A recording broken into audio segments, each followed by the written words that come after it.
ডিপজলকে বললো কি আপনি একটু নামাজের পরে এলান করে দিয়েন যাতে সবাই একটু বসে। তাই ডিপজল নামাজের পরে তার মতো করে এলান করতেছে এইভাবে, ইনশাল্লাহ ভাই বাকি নামাজের পরে মসজিদি মানে কিনের কথা হইব। ও মুসল্লি তোরা গলতে ববি, নাইলে কিন্তু সান্ডে মান্ডে ক্লোজ করে দিব, কয়া দিবা লাচ্ছি। তো সবাই তো ভয়ে বসে গেছে, সর্বনাশ যেই লোক এলান করছে না বসলে তো খবরই আছে।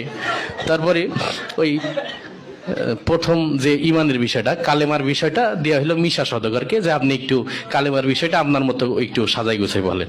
তাই মিশা সওদাগর কালেমার বিষয়টা বলতেছে এইভাবে, আমরা দু চোখে যা কিছু দেখি আর না দেখি সব আল্লাহ সৃষ্টি মাখলুক।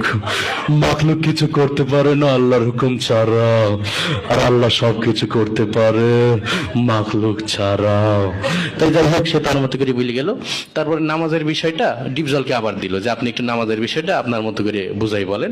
তাই ডিপজল নামাজের বয়ানটা করতে সেইভাবে, ওই আল্লাহ রসুল যেমতে যেমতে নামাজ পড়ছে আর সাহাবি গো শিখাইছে অমতেই নামাজ পড়তে হইব, বোঝো নাই মাসলাডা দুধু খা ওই নৌসাব নামাজ শিখাই দিবি। যাই হোক সে তার মতো করে বললো। তারপরে জিকিরের বিষয়টা দিয়ে হলো কাবিলাকে, যে আপনি একটু আপনার মতো করে কি জিকিরের বিষয়টা একটু বুঝাই বলেন।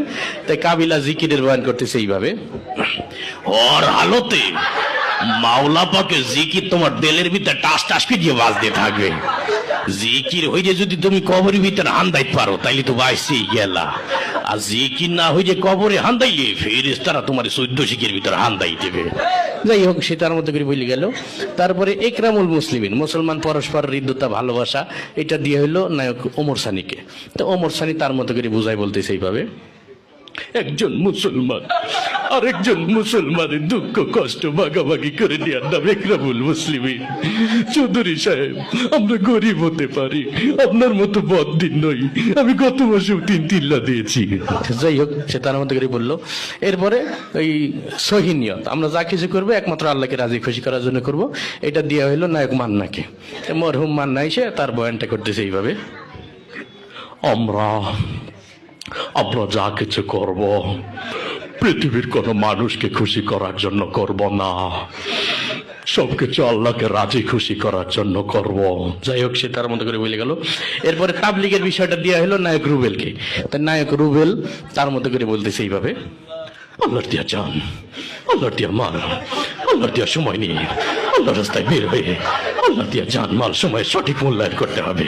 আর জেনে রাখি শয়তান, তুই যদি আল্লাহর দিয়া জান, আল্লাহর দিয়া মাল, আল্লাহর দিয়া সময় সঠিক মূল্যায়ন না করিস তাই বেঈমান হয়ে মারা যাবি, বেঈমান হয়ে মারা যাবি। এই ছিল আর কি বিষয়টা। এর মধ্যে কি সমালোচনার কিছু আছে?